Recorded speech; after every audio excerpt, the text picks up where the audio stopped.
All right, welcome back to Tragedy and Hope Live. We're still on nuclear rivalry and the Cold War, 1945 to 1950, on page 904. The Crisis in China, 1945 to 1950. All right.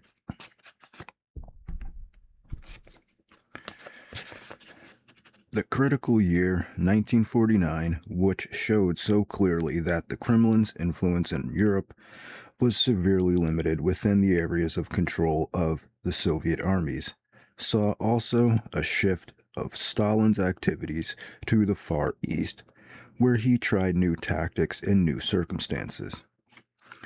In Europe, outside the area of Soviet military occupation, even in West Berlin, Stalin had met a series of defeats in Austria, Germany, Yugoslavia, Greece, Turkey, Iran, and even Finland. In the Far East, where there was no extensive area of Soviet military control, different tactics were both necessary and possible. There also Stalin was largely defeated, although it took many years to demonstrate this fact. His defeat arose from his failure to recognize that communism could advance in backwards areas only so long as it was anti-colonial rather than communist and worked to further local interest rather than those of Moscow. Stalin did not recognize these truths, and Soviet success in adopting tactics based on them was largely reversed for his successors after 1953. At first glance, the communist success in ejecting the nationalist government of Chiang Kai-shek from China does not seem to support these remarks. But it must be recognized that the communist victory in China was not a victory for Stalin and was not regarded as one by Stalin himself. In fact, the victory of Mao Zedong in China was not encouraged, expected, or notably assisted by Moscow. Stalin was like a shrewd old wolf of the North Siberian forest. Understanding nothing outside his own experience, he never forgot what had happened to himself. Stalin had been involved once before in 1927 in an effort to communize China and had failed disastrously in the attempt. Now, in the wake of World War II, he had no desire to repeat that fiasco.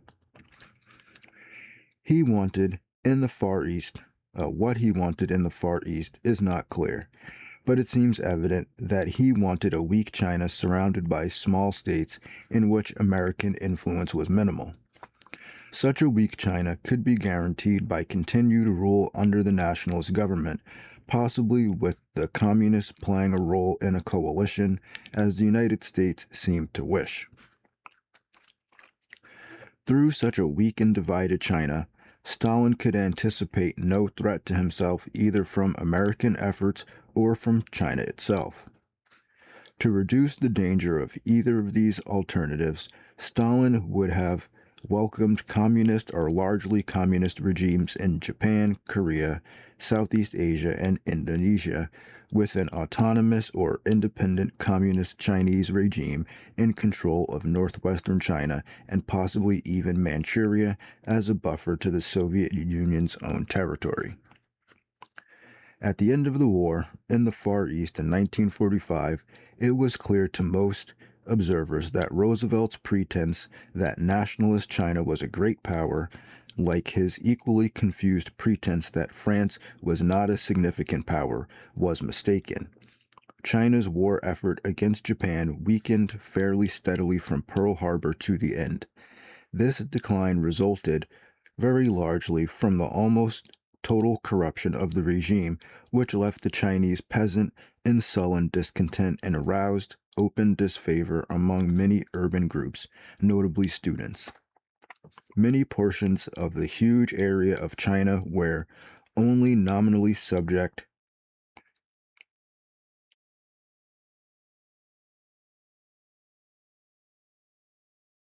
I don't know if that's supposed to be were or where.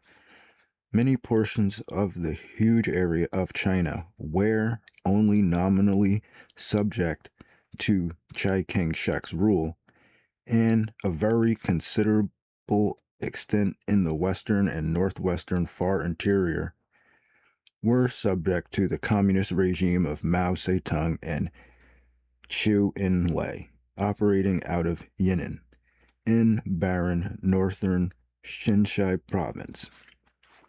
I'm not sure if that was where or were, because that sentence was just retarded. Chiang Kai-shek was a man of considerable ability and experience, and may not himself have been involved in the corruption of his regime, but he was deeply involved personally with cliques and gangs of persons whose chief aims were to profit from their public position and from their close association with Chiang, and to resist by any means efforts to reform or strengthen China which might reduce their opportunities for corruption. These relationships in 1945 in some cases had continued for almost 20 years. American aid and the contributions of Chinese themselves disappeared in the network of corrupt and mutually beneficial relationships which were spread throughout the system and which made it impossible for the Chiang regime to provide a decent living for people of China, or even to defend itself against possible enemies, internal or external. So when you get the oligarchs in there, then they kind of screw your country up. Arms and supplies from abroad were dissipated, vanishing in one way or another, sometimes forever, but on other occasions they turned up subsequently in the hands of guerrillas or of the communist enemies of Chiang's regime. An enormous and incompetent army drained from the peasants at low prices large requisitions which were usually sold, usually for private profit, at high prices into urban black markets.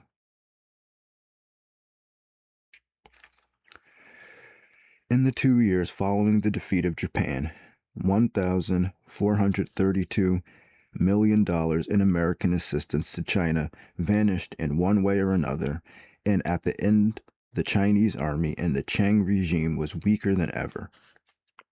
In spite of this weakness and waste, the nationalist government refused to obey American advice either to reform or simply to consolidate itself in the parts of China it still controlled. It was determined to destroy the communist regime, especially when Mao began to take steps to consolidate the buffer area which he and Stalin wished to establish in the northwestern and northern China. This determination became a panic to prevent the Russian forces in Manchuria from turning over that rich area to the communist units. The Soviet forces there, after looting the areas under the guise of reparations from Japan, began to withdraw early in 1946.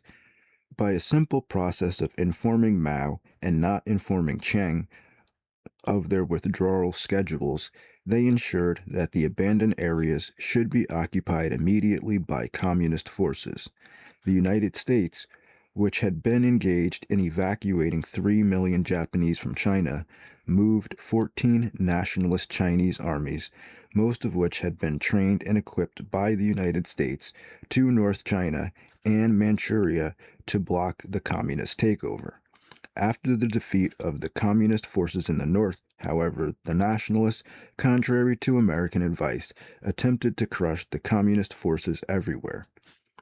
They did succeed in capturing the communist capital at Yan'an in March 1947, but as the effort continued, their own forces were dispersed and defeated while the Chinese forces, supported by disgruntled peasants, took over much of rural China. General Marshall, on a mission from President Truman, spent much of 1946 in China. At first, he hoped to work out some kind of coalition regime which would stop the Civil War by taking communists into the Chiang government in a minority role.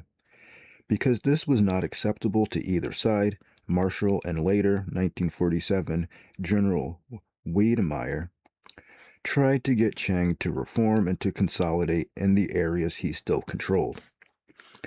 Promises were free, but efforts to carry them out were insignificant. In an attempt to force the nationalist government to stop the Civil War and carry out the American program of reform, consolidation, and coalition with the communists, an American embargo on arms shipments to China existed for 11 months from August 1946 to July 1947. Unfortunately, this was just the period in which the communists were expanding their forces with captured Japanese arms obtained from the Russians and with large acquisitions of earlier American arms shipments to the nationalists, which were corruptly allowed to go back to the Reds. To stop this and to stop the wastage of nationalist troops by incompetent leadership, it would have been necessary to allot at least 10,000 American officers to Chiang's forces, attached to every unit down to company level. Neither side wanted to do this, as the problem of language translation, of inability to enforce recommendations, or to overcome Chinese resentment against such interference by foreigners were almost insuperable. Marshall, in 1946, became convinced that the nationalist regime was hopeless and it could overcome the communists only if the United States took actual control by American personnel and fought the communists with American troops. He was unwilling to do this because he felt that the Chinese would resent it themselves and it would make impossible any American effort to save Europe from direct Soviet control. Since there could be no question that Europe was more significant by an immense margin, he made the choice, represented by the Marshall Plan, to save Europe. He did not regard the Chinese position as a total loss because he was convinced that any Chinese regime, nationalist or communist, would find it almost impossible to create a strong and prosperous China. General Wedemeyer, whose report was submitted to Washington in 1949, agreed with General Marshall about the corruption and incompetence of the Chiang regime and the hopeless state of its future prospects, but felt that large American aid and control should be extended as a method of delaying the communist advance. However, Wedemeyer, unlike Marshall, gave less consideration either to Europe or to political possibilities in Washington. The policy adopted in the Truman administration was something of a compromise between the Marshall and Wedemeyer recommendations.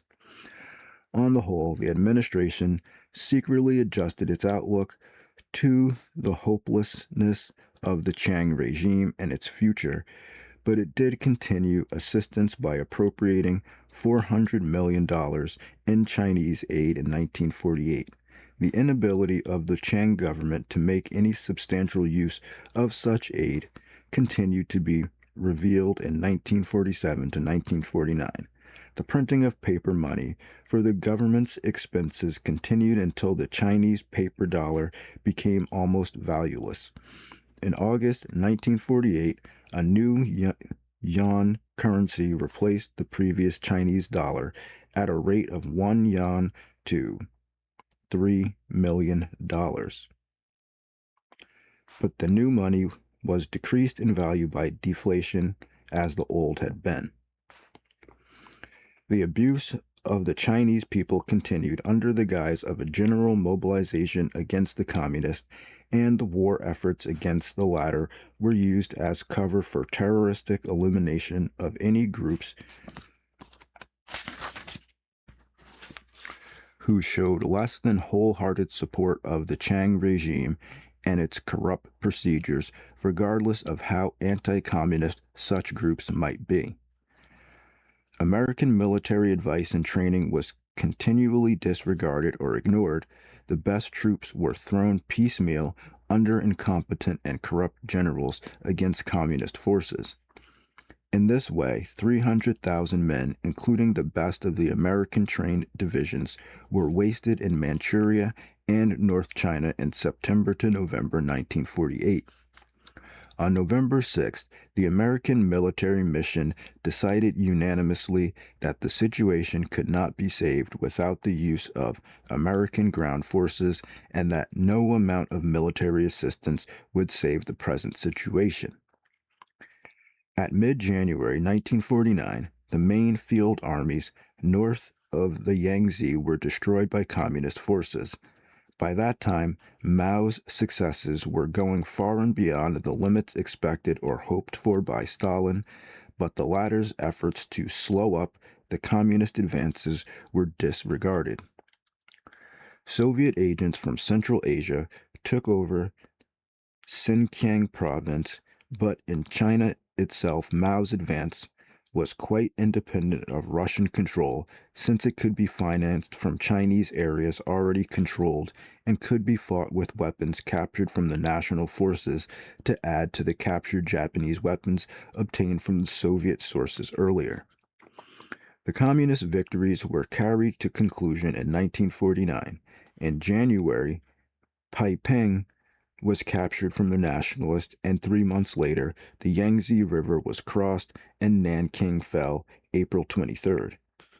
In the course of the summer, all the South fell, and the nationalist government, 8 years to the day after Pearl Harbor, fled from the mainland to Taiwan, Formosa, where they were protected from communist pursuit by the United States 7th Fleet. On December 1949, Mao Zedong and Stalin met in Moscow for their first and last meeting. These led to a mutual assistance treaty signed on February 14, 1950. By this agreement, Mao sought economic and technical assistance which he needed to build up China, while Stalin sought to use these needs to turn China's unexpected developments in directions he desired. Most of the agreements remained secret, but the chief included a defensive military alliance, detailed agreements by which most of the railways and ports controlled by the Russians in the north would be turned over to the Red Chinese by the end of 1952. These included Port Arthur, and a loan to China of $60 million a year for 5 years at a 1% interest, much less in total than China had sought. Less tangible agreements left Outer Mongolia and Chinese Tannu Tuva in Soviet control, set up a condominium in Xinjiang, left North Korea in the area of Soviet control, and turned China's expansionist ambitions southward. At the same time, a secret agreement may have been made to support the projected North Korean attack on South Korea, as 50,000 Koreans in the Chinese Communist forces were weeded out and transferred to the North Korean army in the next 5 months. One consequence of the Sino-Soviet agreements of February 1950 was a mass influx of Soviet advisors and technicians into China to guide their allies in the use of new equipment and methods made possible by the Soviet loan. These rose to scores of thousands, of which about half were military. At the same time, about 6,000 Chinese students were admitted to university study in Russia. All this cooperation ended in the shattering collapse of this alliance exactly 10 years after it was established in 1960. Chinese love sending those students, man. They're like, oh, yeah, let's send tons of students to your country. The next section is American Confusions 1945 to 1950. The American response to the Soviet refusal of post-war cooperation was confused and tentative.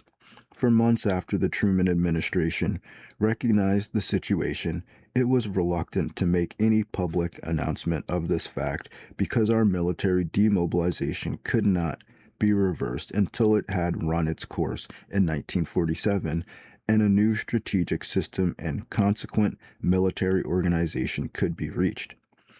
For this reason, the first announcement came from Winston Churchill in his speech in Fulton, Missouri, in June 1946. In this, he spoke of the Iron Curtain, which Stalin was lowering between the Soviet bloc and the West. It was also a British initiative over Greece and Turkey at the end of the year, which led to the Truman Doctrine of 1947. Truman could not get any constructive help from the leaders of the armed forces in establishing a new strategy. They were much too busy fighting each other in protection of the vested interest surviving from World War II, so he was forced to fall back on other forms of resistance, particularly economic, diplomatic, and ideological. The resulting strategy is known as containment. It lasted from early 1947 to 1953 and was resumed gradually after 1958.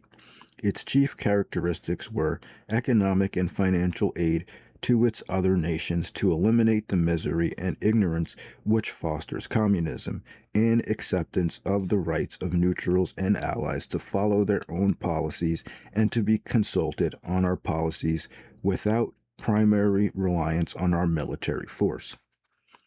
As early as August 1945, Truman asked the Joint Chiefs of Staff JCS, to draw up recommendations for America's post war security needs. The bitter rivalries among the three services made it impossible for the JCS to agree on any common strategy, and thus they could not ascertain the country's weapons needs. At the time, the Air Force was convinced that the next war would be very brief and would be settled by Strategic Air Command dropping atom bombs on enemy cities. That's what they thought at the end of World War II, though, too. They were like, oh, well, now we've got these huge machine guns. This is only going to last like a week. In the view of the Army and Navy's roles would be restricted to mopping up after the SAC had defeated the enemy. Accordingly, it wanted 70 air groups of the new six-engine propellered B-36 bombers, Convair, which flew in prototype in 1946 after 6 years' work, but which would not be available in quantity until 1949, when jet propulsion made them obsolete. Whoops. The Navy in 1945 was much larger than all other navies in the world, combined a 5-ocean navy to fight a non-ocean opponent, said the Air Force, but its future had been placed in great jeopardy by the atomic bomb test staged at Bikini Atoll in the Pacific in 1946. These tests showed that a fleet would suffer very great damage unless widely dispersed from atomic explosions in the air, while the blast underwater would drench it almost irradicably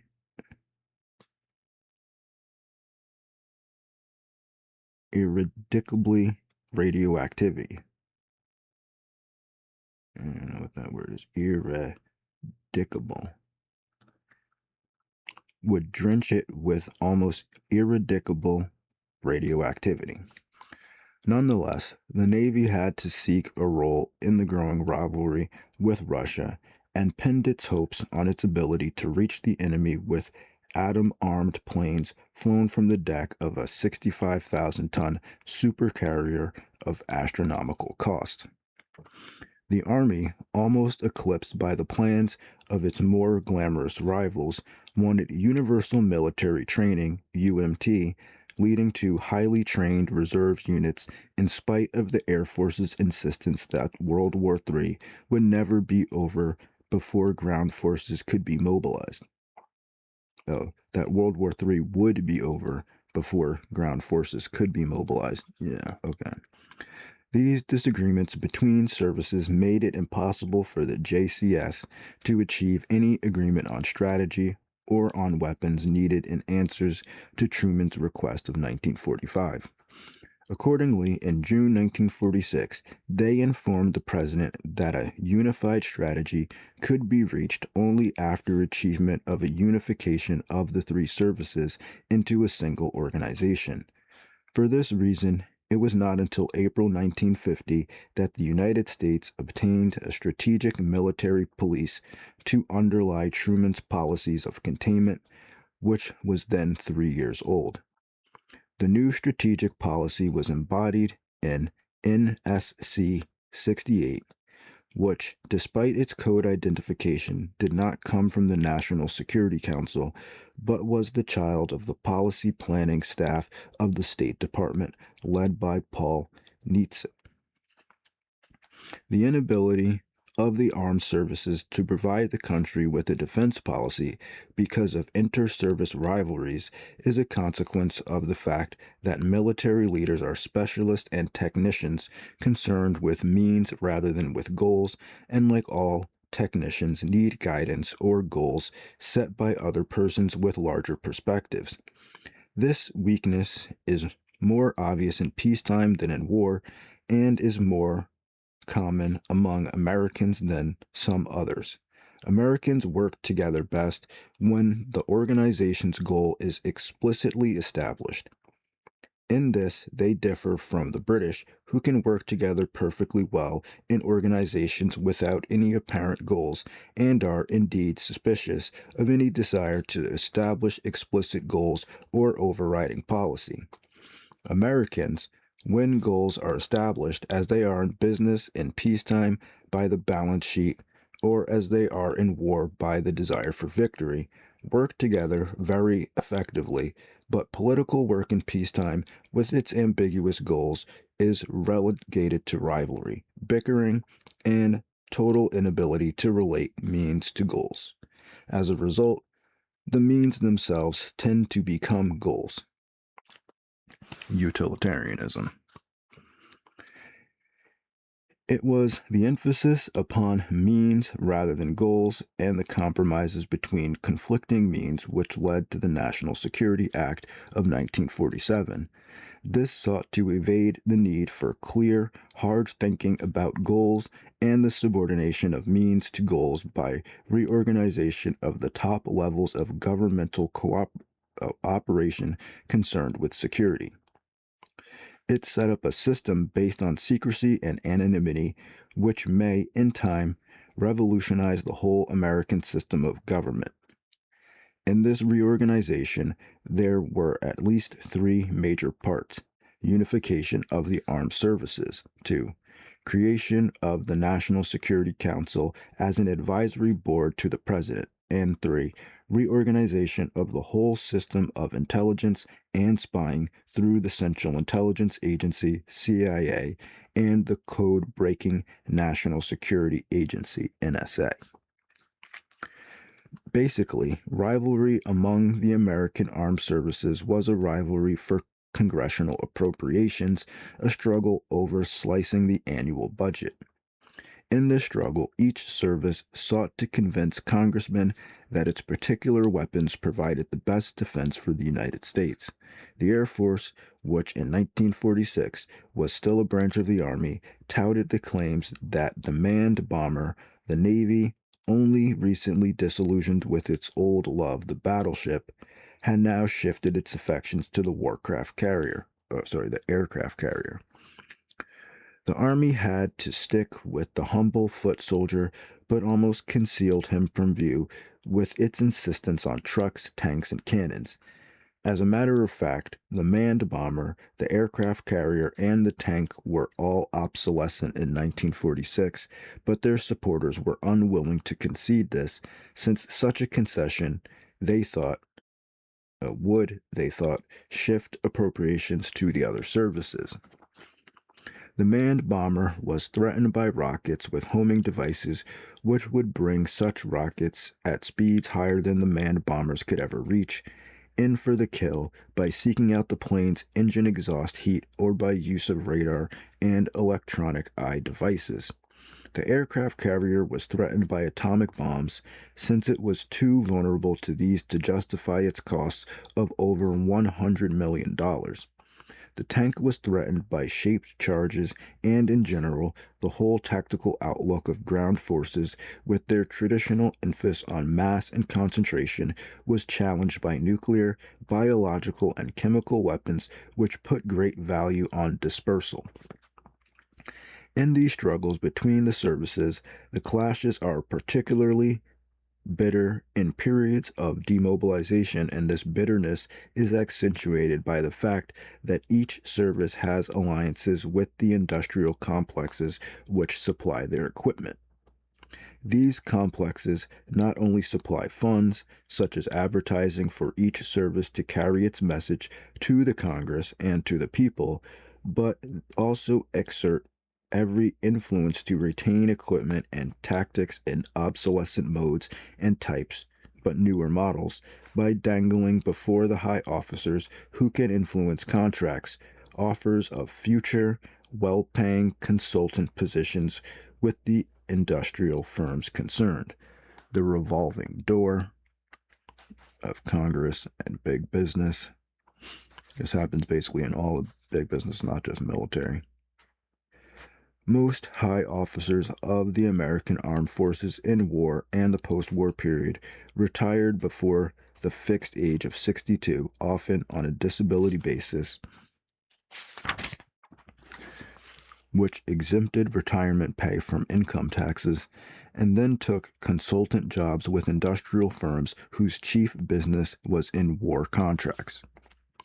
Thus, four-star General Brennan B. Somerville, chief of the Army Service Forces in World War II, retired on a disability salary of $16,000 a year at the age of 54 to join a number of industrial firms, including Koppers, which paid him $125,000 a year, three-star General L.H. Campbell, Chief of Ordnance in World War II, retired on a disability of $9,000 a year at age 59 and became an executive at $50,000 a year of firms from whom he had previously purchased $3 billion in armaments. Four-star General Clay retired at 52 on $16,000 a year, but signed up at once with General Motors and Continental Can at over $100,000 a year. Three-star Air Force General Ira C. Eaker left the service at age 50 with $9,000 a year and joined Hughes Tool Company at $50,000 a year. Another three-star Air Force General, Harold C. George, went with Eaker to Hughes at $40,000. General Joseph T. McNarney, in 1952, took his 4 stars and $16,000 a year to join Consolidated Vultee at $100,000. These are but a few of more than 100 general officers whose post-retirement alliances with industrial firms encourage their successors, still on active service, to remain on friendly terms with such appreciative business corporations. These connections undoubtedly inhibit officers of the armed services in their efforts to obtain fresh ideas, fresh tactics, and fresh equipment for America's defense. So that's where your war tax money is going. It's basically the military industrial corporations basically create what you could call like PR departments, and then they train military generals how to basically sell their products to the Congress and to government. And then in exchange for that, they promise them, jobs after they retire from the military, very high paying jobs where they basically do nothing in order for them, basically, quote unquote, selling the product to the government. And a lot of these products are basically outdated, obsolete, can't even be used in a real war. And that's what's messed up about the Cold War. Think about it. This stuff that people were paying for throughout the entire Cold War was literally, this guy is saying, it was literally obsolete the day they started making it. But they were still making you pay for it, and they were building it up and making you afraid of Russia just so that they could get paid. These are but a few of more than 100 general... Oh, I already read that part. In this struggle, there occurs rivalry between the services to secure larger shares of existing budgets, but there also occurs cooperation to increase the total joint budget. The best way to do the latter is by war scares, which undoubtedly increase appropriations for all services. The spectacular increase in the joint defense budget of the United States from about 14 billion in the late 1940s to about 60 billion in the early 1960s is partially caused by a real Soviet threat to the United States, but it is also partially caused by a scare engendered by the armed services. If the Soviet Union has been deterred from aggression by those expenditures, the money was well spent. But since the Soviet Union never has had any intention of engaging the United States in open war, it is legitimate to believe that many of the billions spent could have been used to fight the Soviet Union in more remunerative ways than by purchasing of manned bombers, aircraft carriers, or tanks. The struggles between the services in the United States after 1945 have been vigorous and often unscrupulous. They have involved putting pressure on administrators in the executive branch from the president down, and especially on high civilian heads in the Pentagon, of misleading congressmen and of propagandizing the public.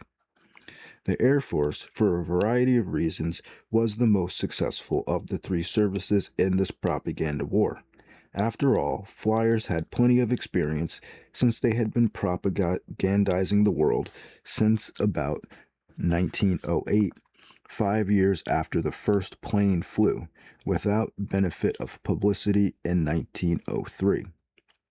The Air Force was interested only in strategic bombing and had little interest in tactical work under command of ground forces, which the flyers insisted hampered their special genius. To get free of the Army and become a separate service, co-equal with the Navy and Army, the Army Air Forces in 1946 put their full pressure behind legislation to unify the armed services. Unify here really meant change two into three. This was done by reducing the two cabinet posts for war and the Navy to a single post for defense, with three equal secretaries for Army, Navy, and Air outside the cabinet. The unity presumably was to be obtained from the Secretary of Defense's control over the three service secretaries, but this was impossible since they were named by the President, not by the Secretary of Defense, and they had little influence over their services, each of which looked to its chief commander on the Joint Chiefs of Staff.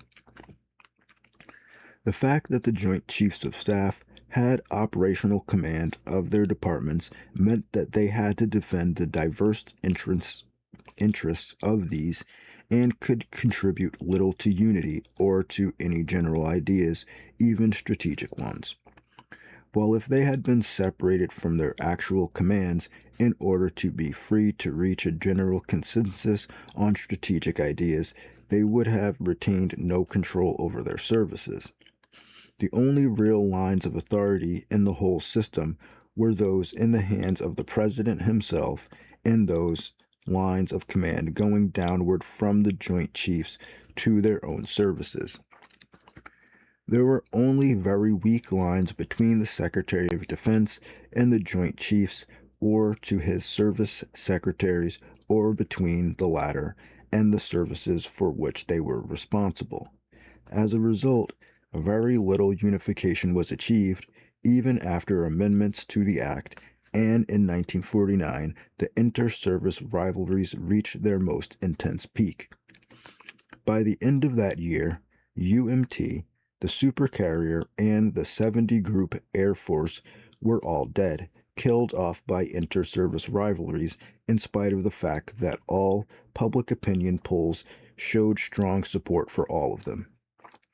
James Forrestal, who had been Secretary of the Navy since 1944 and who, on behalf of the Navy, had emasculated the Unification Bill, was made first Secretary of Defense and was called upon to administer it in 1947. Within a year, he had reversed his opinions and was demanding armaments amendments to strengthen the act, especially the powers of his own post. His mind collapsed under the strain, and he resigned in 1949, committing suicide shortly afterward. Although public opinion polls showed that two-thirds of Americans approved UMT and only a quarter or less opposed it, the Air Force in 1948 was able to persuade the Congress that there was a necessary choice between UMT and the 70 Group Air Force. Accordingly, the Air Force budget was raised to $822 million and the UMT was buried in committee. Forrestal was replaced as Secretary of Defense by Lewis Johnson, one-time national commander of the American Legion, who favored the Air Force, as Forrestal had favored the Navy in these intramural battles. Although the supercarrier had been authorized and appropriated for, and although construction had begun under Forrestal, Johnson used a vote of 2-1 in JCS against it, Admiral Lewis Denfield in the minority, as an excuse for canceling the contract.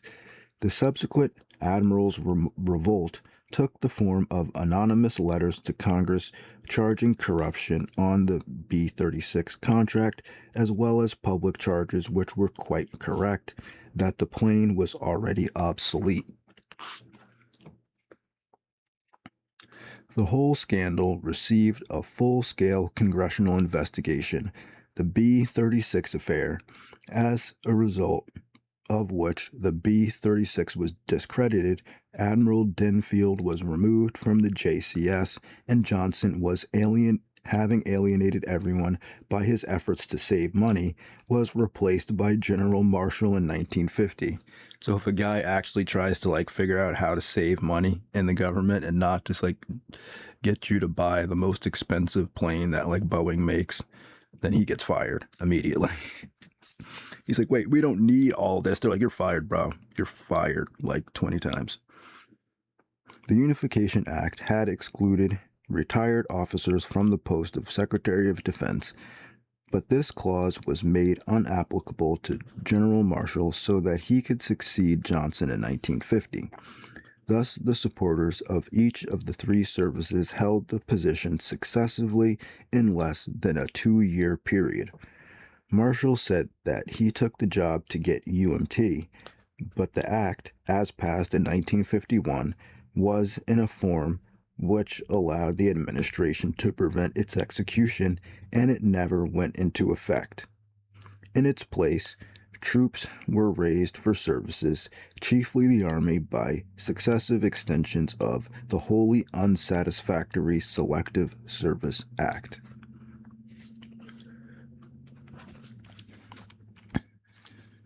It really does seem like every military movie is propaganda for the military, where it's the universal military training, where it's that movie Universal Soldier, where it's oh yeah, we're gonna make all these super soldiers and they're gonna be the best super soldiers ever. The inter-service battles of 1945 to 1950 were largely a victory for the Air Force, which got rid of the supercarrier and UMT, and thus obtained the biggest bite from the budget. Much of this bite went to the Strategic Air Command, which had been created in March 1946, and was taken over from General George Kennedy by General Curtis E. Millay in October 1948. At the time, the SAC was really SAD. I think that was supposed to be a joke, starting in 1946, with only a single group able to deliver the atom bomb. For most of the period, it struggled along with the 300-mile-per-hour B-29. It lacked planes, bases, equipment, and trained men. Above all, it still operated on the old premise that the outbreak of war would be preceded by negotiations and mobilization. LeMay changed all that. He was not a desk soldier, nor was he a paper pusher. Ruthless, efficient, and single minded, he flitted about from base to base in a self piloted plane, a big cigar clamped at a belligerent angle in his set jaw. He gave SAC a single purpose, mission, isolated it from everything else in the defense chaos by moving its headquarters from Washington to Nebraska, and demanded immediate and efficient war readiness.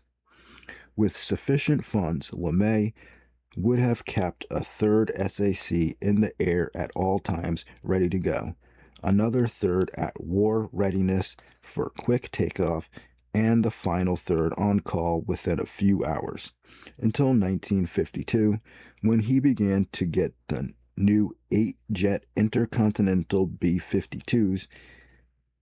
He bridged the gap with modified B-36s and medium-range 6-jet B-47s, with the support of the Air Secretary Thomas K. Fenletter. He established bases within range of the Soviet Union in Europe, Greenland, North Africa, and Okinawa.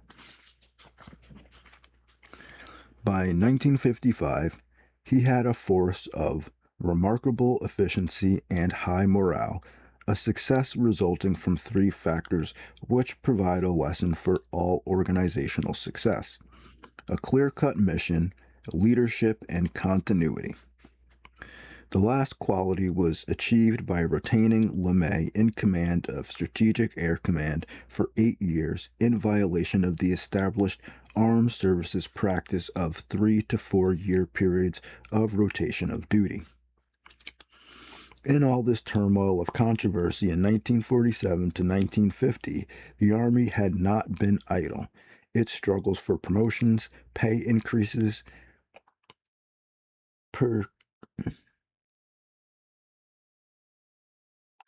perquisites, or is it prerequisites, or perquisites, and assignments were ensured success to some extent by creating a new kind of army, an army top-heavy with officers and paper pushers who worked from 8 a.m. to 4 p.m. 5 days a week and had very little fighting effectiveness. This was done by setting up a structure of officers and auxiliary activities which absorbed almost the total budget of the department in non-combatant lines and filled the combatant units with a small number of short-term draftees of very little combat value.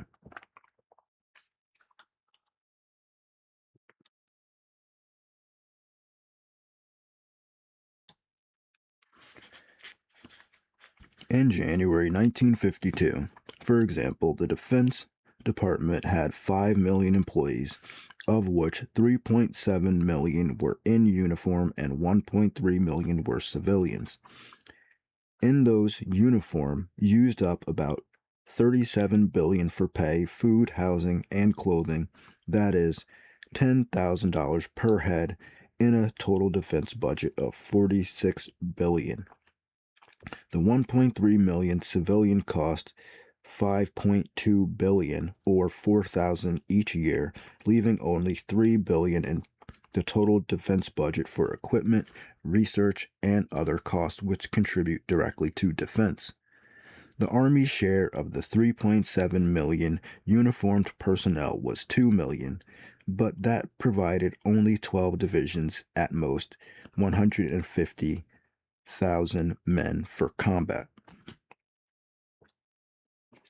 In spite of these enormous expenditures, the puny combat effectiveness of the standing army was shown in the Korean War, when 9/10 of the officers in combat were reserves, who had to be called from their peacetime activities to fight. The Army's solution to the disappointment of Korea was more of the same. In June 1951, the Selective Service Act of 1948 was amended to drop the draft age from 19 to 18 and to raise the authorized limit on the men in active service from over 2 million to 5 million.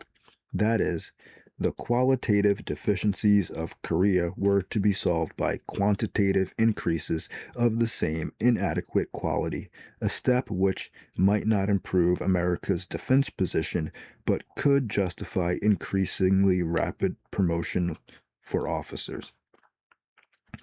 The last few months of 1949 include the major turning points in the whole period, 1947 to 1963. Three events which mark this were the well-publicized B-36 crisis, the loss of China, and the secret H-bomb crisis which followed the explosion of the Soviet Union's first A-bomb in August. Another significant event in the period was the organization of NATO, North Atlantic Treaty Organization, following the Treaty of April 4, 1949, signed in Washington. This mutual defense pact to safeguard the freedom, common heritage, and civilization of their peoples, founded on the principles of democracy, individual liberty, and the rule of law, had signers in the United States, Canada, and 10 Western European countries: Iceland, Norway, Denmark, the Netherlands, Belgium, Luxembourg, France, the United Kingdom, Portugal, and Italy. In February 1952, Greece and Turkey joined the pact, and in May 1955, the West German Federal Republic became a member. The agreement was largely anchored on Germany. It flowed out of the threat provided by the Berlin blockade and directly implied the merging of West Germany into the Western camp. As the chief step in this process, the three Western zones of Germany were merged into one, and in September 1949, the military rule of Germany was replaced by the Adenauer regime. Throughout this period, fear of communism was growing within the United States. The real threat, if any, behind this fear is still uncertain. The Soviet and communist hatred of the American way of life is well established, and the existence of the American Communist Party as a willing tool of an international communist conspiracy directed from Moscow is also beyond dispute. Such communists were undoubtedly engaged in subversion and espionage, and were assisted in these efforts by fellow travelers and other sympathizers. Moreover, some communists and fellow travelers were undoubtedly present in government and to a greater degree in some other areas, notably certain labor unions, higher education, and especially in the more creative end of the entertainment field, such as theater, writing, and Hollywood scenario production. On the other hand, the number of communists in the United States, according to the FBI, was only about 75,000 in 1945, and fell steadily to 50,000 in 1950 and to 3,000 in 1960. Yeah, because they turned into hippies. It is still impossible to make any real assessment of the influence of communists, either in government or out of it, in the period of 1949 to 1950, with which we are now concerned. This is equally true of the earlier years, going back to 1933, with most of its charges and countercharges made in 1949 where concerned. The chief reason for this is that secrecy, which still prevails, was used by both sides to portray, by selective publicity, a false picture. Falsehood, manipulation, selection, and distortion of evidence were prevalent on both sides and were used especially by the anti-communists, not because they were less addicted to the truth than communists, but because they, on the offensive, were the ones who were raising the issues and exposing the evidence. Apparently, these anti-communists, including the press, the House Committee on Un-American Activities, and the Federal Bureau of Investigation, felt that a good cause justified shoddy or misleading methods. So we can see that the FBI thinks that lying and propagandizing the public is totally justified. The Communist Party of the United States, CPUS, like others throughout the world, was always, from its founding in 1919, a tightly disciplined body of conspirators whose primary allegiance was to the Soviet Union and whose secondary aim, after the preservation of the Soviet Union itself, was to establish a similar regime in the United States. Tactics varied from year to year, and the party line shifted with changing political and world conditions without, however, ever abandoning these two goals. In 1935, with the threat of fascism spreading throughout the world, the Communist International, Comintern, adopted a popular front tactic, which was essentially a temporary alliance of all non-fascist groups to oppose Nazi aggression and to support the Soviet Union against German attack. In this period, the Communist Party of the United States was a relatively open group with openly available headquarters and telephone numbers, and with a good deal of cooperation and free exchange through a broad spectrum of political and social activities and cooperation from the political center to the extreme political left. There was, at that time, widespread disillusionment with the existing structure of society because of enormous unemployment, pervasive poverty, and bourgeois paralysis in the face of economic stagnation and fascist aggression. Communist insistence that something be done about these things won widespread sympathy, even in circles which were totally non-communist. The communists themselves took full advantage of this atmosphere by establishing Communist Front and fellow traveler organizations of all kinds, and the distinction between party members and fellow travelers became very free, confused, and blurred. The Communist command system, however, remained fully aware of who were devoted to their permanent goals and who were not, and retained general control under cover of all organizations they regarded as important. This ambiguous situation of left-wing fellowship began to break down in 1938 to 1940 as the complete dominance of Soviet national selfishness within communist parties everywhere became evident, at first in Spain, later in the Nazi-Soviet Pact of August 1939, and in the Soviet-Finnish War the following winter. For the American Communist Party, the chief turning point here was the enactment of the Foreign Agents Registration Act in 1940, FARA.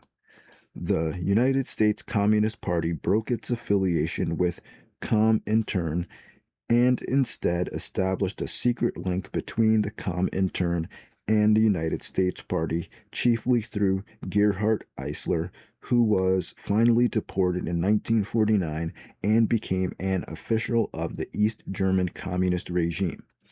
In 1943, the Comintern itself was officially dissolved by the Soviet government, although secretly it continued to exist.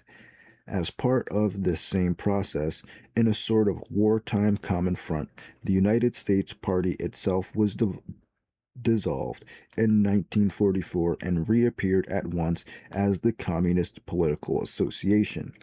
Earl Browder, who personified the Popular Front tactic of the 1930s, continued as head of the Political Association and the Common Front tactic until 1945, when he was removed as a traitor to the Marxist-Leninist ideology and replaced by William Z. Foster. At the same time, the Communist Party of the United States was reestablished to pursue a more aggressive and narrower policy. There's pages on this section. A lot. I'm just going to stop there. Okay. Now the military propaganda stuff's kind of interesting. I don't know about. I mean, I don't know very much about China, to be honest. But it seems kind of straightforward. Like, they've got a lot of land, a lot, and they're in between Russia, India, and Europe. So it's kind of like a serious place that needs to be, I don't even know. But all that FBI and army military propaganda, like, you can see where the conspiracy theorists are coming from when we're talking about how basically any movie that has military equipment in it has to be approved by the military. The script has to be approved by the military. Anything that has like CIA agents in it or FBI agents in it, it has to be approved by the CIA and FBI. But as we can see here, it's really all part of the propaganda machine in order to get you to pay taxes to buy military equipment from the big military manufacturers, even if there is no threat of a war. Even if there's no country that wants to attack us, they will just make up a country, they will just make up something or magnify a perceived enemies, like more like a economic competitor, and then turn them into a perceived enemy in order to sell you on paying more money for taxes to buy weapons and training and equipment from corporations that basically their only reason for existence is to sell military equipment. So of course it's a conflict of interest. They want to sell the military equipment. They will use propaganda to scare everybody into thinking that something's happening that's not actually happening. And that's basically what the Cold War was.